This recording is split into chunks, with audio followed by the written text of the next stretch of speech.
Hi, this is Rabbi Orlofsky, and welcome back to the Rabbi Orlofsky Show, episode 43. And whether you're watching on Torah anytime or wherever you listen or watch your podcasts, it is so exciting to welcome you all back. I'll give you a little secret. The last two episodes were pre-recorded because I was in America. I just got back. And I have the worst jet lag I have ever had in my life. I couldn't sleep at all last night. I couldn't close my eyes. I went to daven vasikin. My wife says, "Oh, you're being religious?" I said, "No, I can't sleep. So I might as well daven vasikin." It's easy. It's easy to be religious when you can't sleep. So I saw some guy there who I was surprised to see at vasikin. I said, "Okay, I'm jet lagged. What's your excuse?" He's really religious. That's a shout out to my brother Bruce in West Hempstead. He davens vasikin every morning. It sounds almost funny to say, but he does it religiously. I guess that's the only way. To daven vasikin. But anyway, this is episode 43. We have a sponsor. This episode is sponsored as a schus for a shidduch for Rachel Hadassah Bas Bat Sheva. Wherever you are out there, I give you a bracha that in this chus, you should find your zivug bekarov and be zoicha to build an emes habayis neman b'Yisrael and to be able to have zera shel kayama and do great things in the world. All those good things that we look forward to. I went in for my niece's wedding, and it was so beautiful. And I said over this idea from Moshe Shapiro, where he says, finding a zivig is kosher k'kriyas yamsuf. So what is that? What does one thing got to do with the other? The splitting of the Red Sea. I'm translating because I got an email from another non-Jewish listener to the podcast who likes to listen in.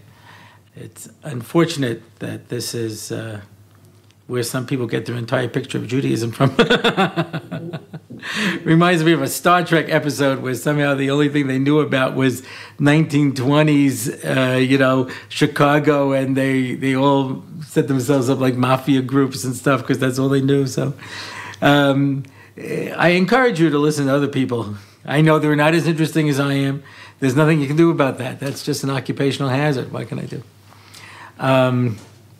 Parenthetically, I'm going to be in the States for Shabbos Nachamu. I'm going to be up in the Catskill Mountains in a vacation village or a bungalow colony. I don't know what they call them today. And I don't know if it's open to the public, so I'm not giving out the details. I'll have to check and find out if I'm allowed to mention it. Because otherwise hordes of people through the Catskills will be coming on Shabbos. And there'll be shilas of tchumim. I don't want to get into it. Anyway, but I'll be around, that week. So hopefully everybody will be well showered and bathed and groomed by that point. So I don't have to deal with the unwashed masses. However, having said that, I am available for a Tisha B'Av program. Anyway, and I don't really care what you smell like. Anyway, so I was just in America. It's amazing how many places I went to that people listen to the podcast. And I had kids in elementary school, high school, collegiates, adults of all ages, sizes, ethnicities, by which I mean Hungarians, Pelisha, Sfardim, Hasidim, all walks of life, and that was so inspiring. It's so inspiring to know that we're doing something, and everybody who listened, they said more or less the same thing. There's nothing like this. There's nothing like this. It's true. It's true. I have to mention also, though, that in my last podcast, I mentioned about the DAF Yomi Show that I give here in Eretz Yisrael, and I received a number of emails of people saying, why don't you put the DAF Yomi Shir online? And I have been asked to do this on a number of occasions by a number of people. Let me explain to you why I'm not doing this. Yeah? This educational consultant came to a school, And the teachers all came in for this seminar. And he says, please say your name and what you teach. This one said, I teach algebra. This one said, I teach chemistry. This one said, I teach Chumash. And when they were all finished, he said to them, not one of you gave the right answer. You teach students. That's what you teach. And the subject is secondary to the student. Everyone knows the Gemara with Preda. He had a student that took 400 times for him to get shot. He'd go over it and he'd go over it till the person understood it completely. That's a particular student. So when I give my DAF Yomi Shir, I'm teaching the people who are there. And I'm trying to make it meaningful and relevant to them, whereas somebody from the outside listening in might not get what we're doing. Maybe, because I've always had a chukka to do this. There's this program you can get where you have like 12 little windows or 16 little windows or something like that, and you can interact with all of the people at the same time. So I'm thinking maybe I'll start doing some shiurim like that you have to sign up for, a private kind of thing, and we could have a private kind of shir where we're talking about it. We could do DAF Yomi every week. But the idea that there has to be an interaction. The Gemara says, and I remember hearing this from my Rebbe in high school, Rabbi Yaakov Weil. He says you're supposed to watch your Rebbe's lips. Yeah. Did you ever see one of those shiurim? More than once, where you're listening to a tape and the person makes a bracha and you answer amen. Well, it's not really happening, right? It's recorded. It's not real. You can't just put in a tape of Megillus Esther, laning and on Purim night. You have to. There's something that comes from a yachas. I'm not going to translate this. Those who appreciate it, and if not, it's just one of those many things that you miss out on. When I used to have tape cassettes that I made my shiurim from, so whenever I taped over the cassette, whenever I turned over the cassette, because it was like real high tech, I had to actually turn over the cassette and put it back in. I used to make some kind of joke. So when the tape comes back on, you hear everybody laughing, and the people at home were like, I missed that joke. And I said, yes, some things you have to be there. There are some things you have to be there, and some things that only make sense in that particular context. So this past Shabbos in America, they laned in the morning shlach, and so of course Shabbos mincha they laned Parshas Korach. So he knew I was a Kohen. The guy, he called me up, gave me the Kohen aliyah. There was a Levi, called up a Levi, and then he wanted to give out the Yishal. They had just laned Rishon and Sheni of Parshas Korach, of the Monday, Thursday. Yeah? So he goes to a guy, and he says, Yamod. He says, I'm a Kohen. Goes to another guy, I'm a Kohen. Goes to another guy, I'm a Levi. And he says, are there no Yisraelim here? Rav Lechem b'nei Levi. That's only funny in the context, yeah? This I will explain, yeah? The Pasuk says that when Moshe Rabbeinu says, when Shevet Levi, people from Shevet Levi were demanding the kahuna, he says, Rav Lechem b'nei Levi, you have enough already. Be Leviim, it's enough. So he says, Rav Lechem, you took the whole shul. It was only funny in that context, at that moment. I said that was one of the funniest lines that I had ever seen. But it's only in context here. So anyway, somebody came to Rav Moshe Shapiro and he said, I'm a Talmud from the tapes. He never met Rav Moshe. He used to listen to the cassette tapes. And he said, a person who's a Talmud from the tapes is a Kamo Mishanis Abra Ba'ambatya. This is a famous Gemara sugya that I will not go into, more details than that. But basically what he's saying is that in order to be a Talmud, there has to be a relationship. Otherwise you're not a Talmud. You cannot be a virtual Talmud. You have to have a personal relationship. Parenthetically, my good friend Rabbi Albin, who's the head of Torah Hub in Chicago, wrote me and said, I've been listening to the podcast, and when you have an audience it's always more enjoyable. Yes, it is. Yes, it is. Especially because no one ever knows when I'm joking. That's why I can get away with so many things, because people could always say, well, maybe he's joking. Yeah. But he says, better with the audience. I will reiterate, I have given a call out there that we are available. We usually, although there are exceptions, we usually tape the show like around 6:30 on Mondays. And I had people who said to me, oh, I so want to come when I announced this the last time. People who live in Israel, we want to come. People who live in America, we're going to fly in, we're going to come. No one ever came. Gornisht. Or gurnit, for the Litvaks. Yeah, nothing. Nobody ever came. So sometimes I pull together some of my family members, you know what I mean? And, and thank you. Thank you. Thank you, sir. Thank you very much. Thank you. That's... I was talking about this guy who was at a convention, and it was speech after speech after speech after speech. And this guy was like, one of the last people to go on, and he gets up and there's one person in the audience. And he thought, okay, one person. And he gives this whole drusha, he gives this whole fiery drusha. It's 2 o'clock in the morning, there's nobody there. He's talking. And when he's all done, so he goes over, he walks down the stage, this enormous auditorium, and he says, listen, thank you so much for staying. He says, I wasn't staying for you, I'm the next speaker. Anyway, so once again, we're making an open appeal to the audience. You can be a member of the audience. You can enter a drawing. If you want, I draw whatever you want. I'll give you some paper and some pens, and we can have a drawing.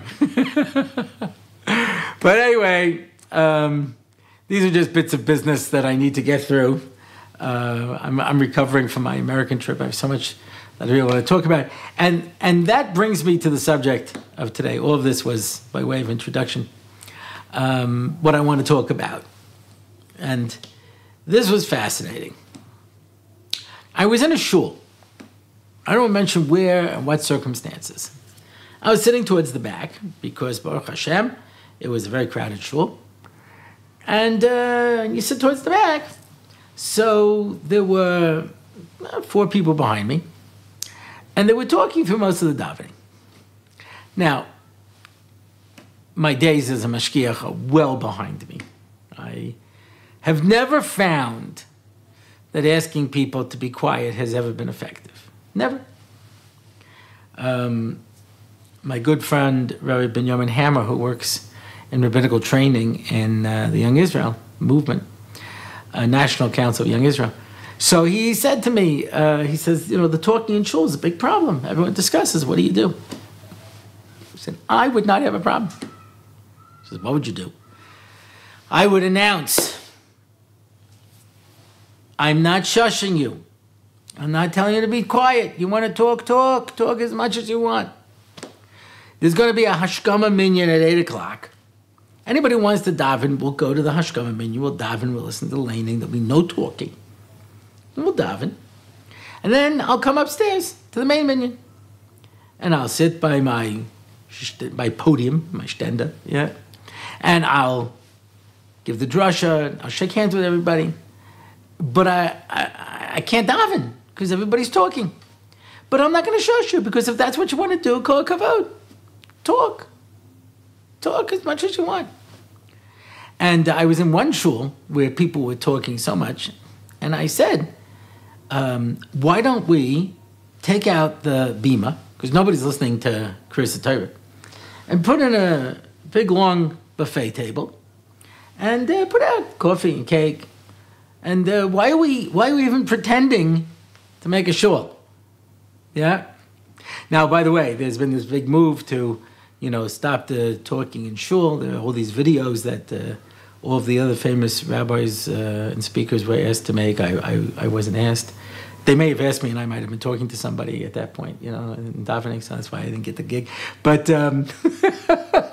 but it's always just, if forgetting of anything else, I'm not talking from the halachic point of view.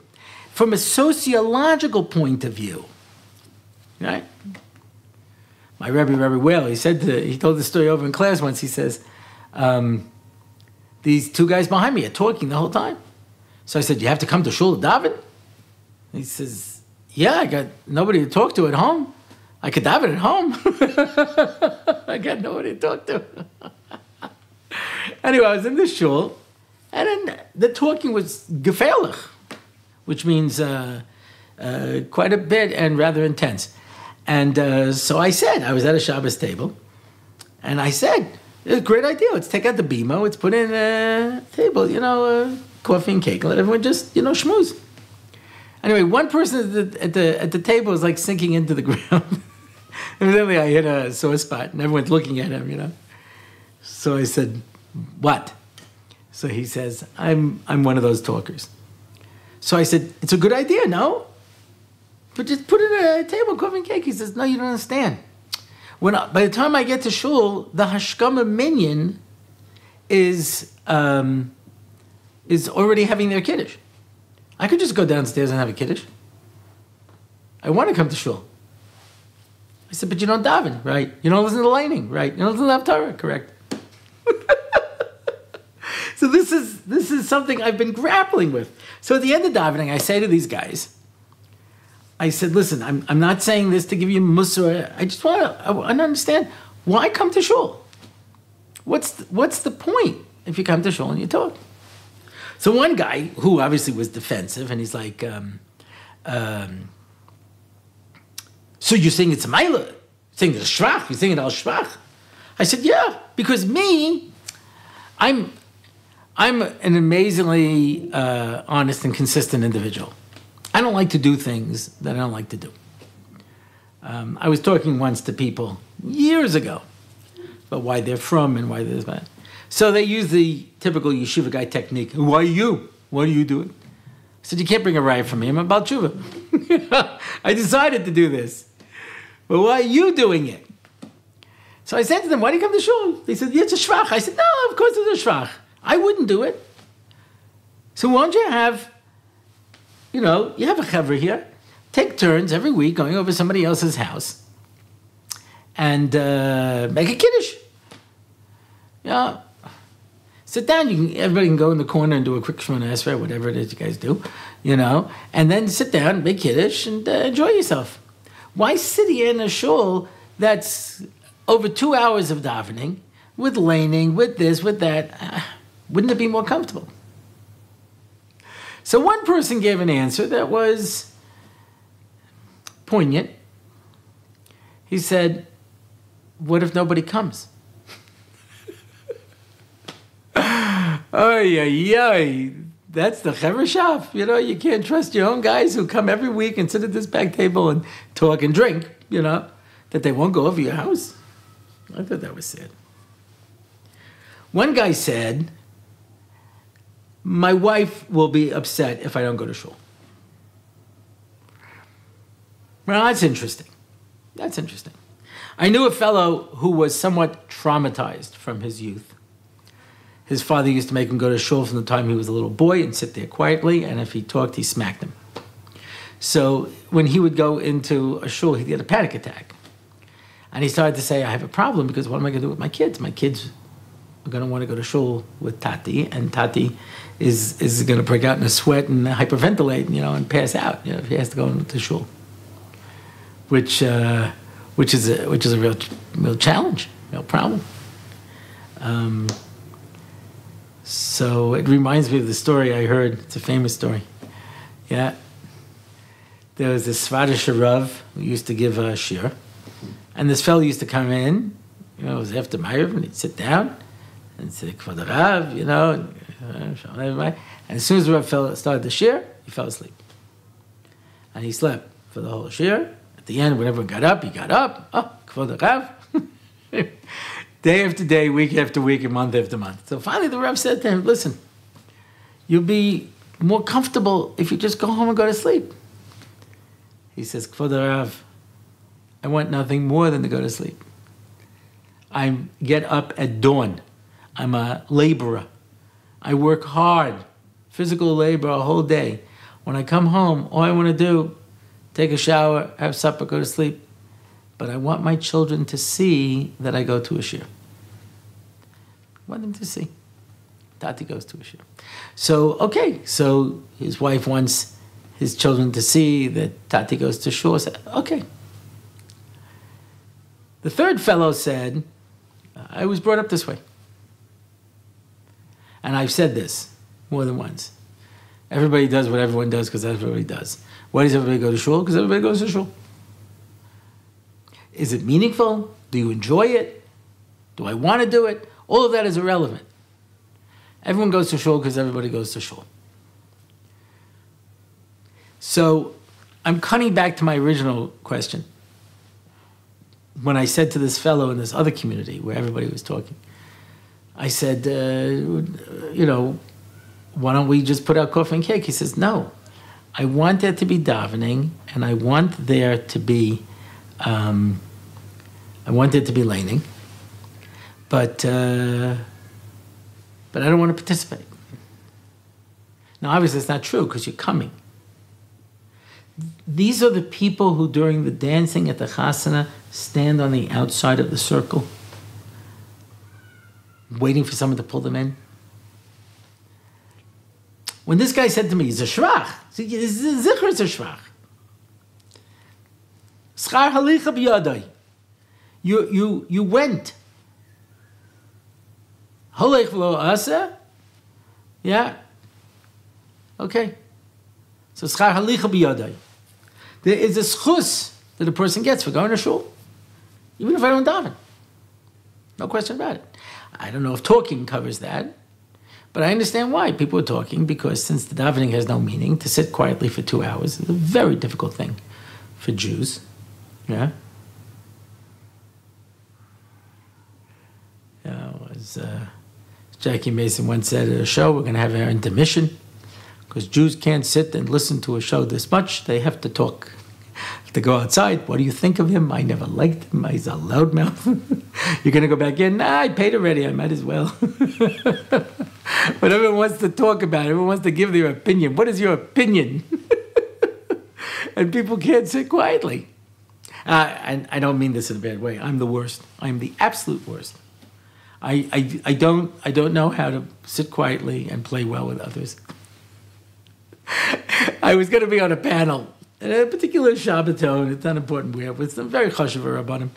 And I said to my wife, I said, I got to get out of this. I don't know how to do panels. So she said, why? I said, I don't know how to play well with others. I don't know how to sit quietly. She says, what do you mean? And I suggest you do the same. Project Inspire convention, I remember 3 years ago, I was there. And they had a panel, a discussion on Kiruv. And I was on the panel. And I don't know how to behave nicely. Because I have a big mouth. That's why. Because I want to give my opinion on everything. What is your opinion? The only time I was on a panel when I felt like I didn't have to talk was at the Encounter Conference in Manchester, run by my good friend Y.Y. Rubenstein. I don't know if he watches this podcast or not, but I meant to call you. I'm sorry. I had my wife with me. We were running around. We had a lot of family obligations. I apologize, because he always gets angry at me. And when Scotsmen get angry, they do it right. Yes, then you. Good. Anyway, here's this great story about where he fought with the non-Jews in Gateshead who was starting up with the Jews there. And he was like, you want me to put this air up your nose? When he was telling this story over, my kids are like, what? With the air up your nose? The best way I get of annoying him is when he speaks in his Scottish accent and I switch into Shrek. But anyway, he says, that's rubbish. So he was running this encounter. And I remember it was me, it was Yonason Rosenblum, it was Rabbi Sinclair, and it was Rabbi Heller. And they would ask a question, and every single person on the panel would answer the question, even though it was addressed to one person. So, for example, Yonason Rosenblum is very involved in politics and things like that, and so somebody asked him, do you feel the Haredim in Israel are doing enough to reach out to the secular? And he gave his answer. And then everybody else gave their answer to Jonathan Rosenblum's question. And then they came to me, and they were long answers. People have a lot to say. They came to me and they said, Rabbi Lawsky, do you feel that the Haredim are doing enough to reach out to the secular in Israel? And I said, no. To tremendous applause. But that wasn't my favorite. My favorite was when they said to Rabbi Sinclair, do you miss your time in Hollywood? He was in Hollywood. Do you miss your time in Hollywood? And he gave an answer. And then everybody, including the moderator, gave an answer to the question. And then they came to me.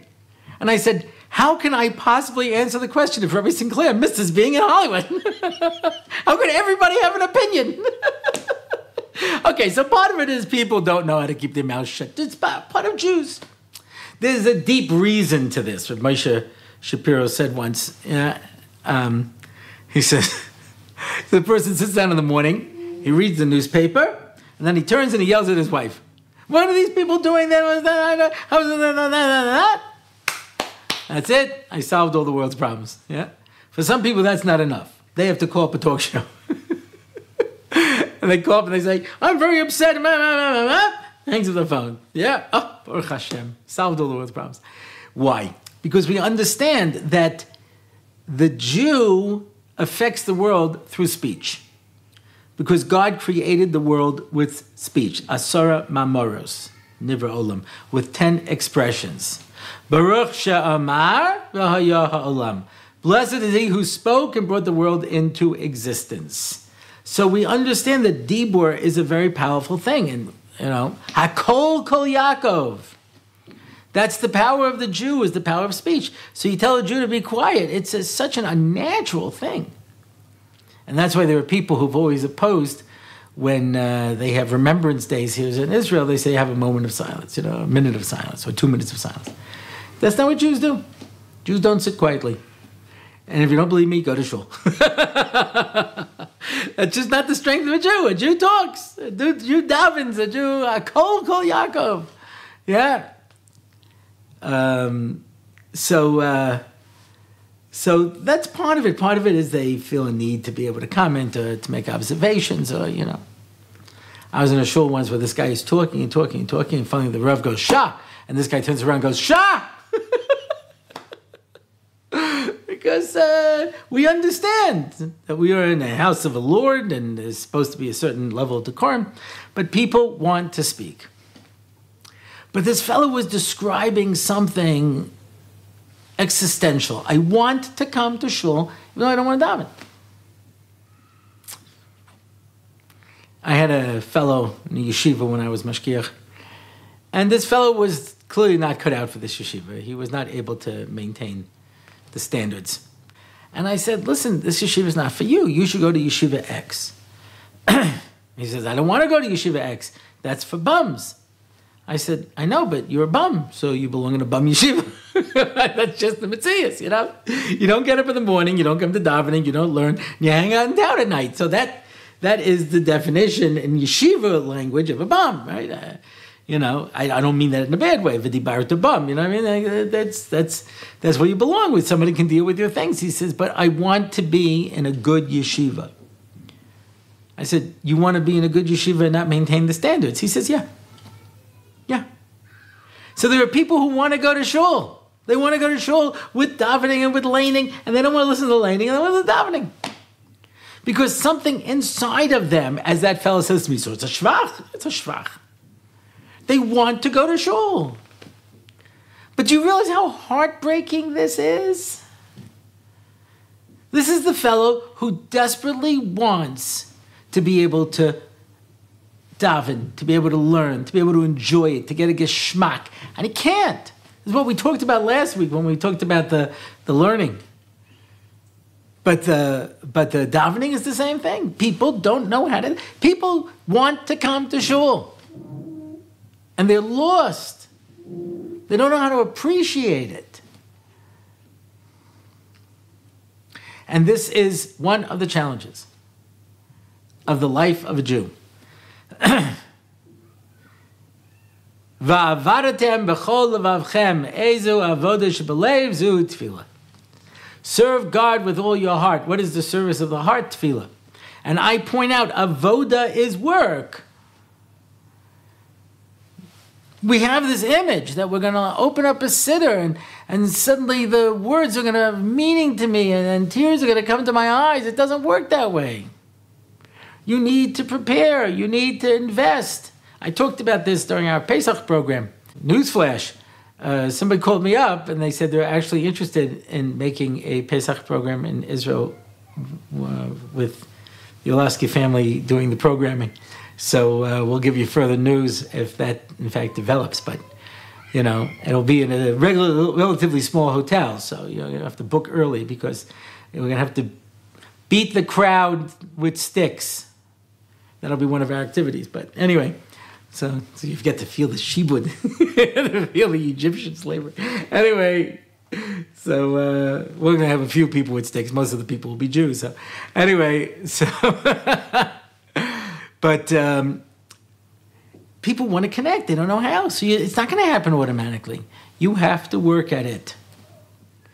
So start by looking at the siddur. Pick a tefillah. Take the first bracha of Shemona Esrei.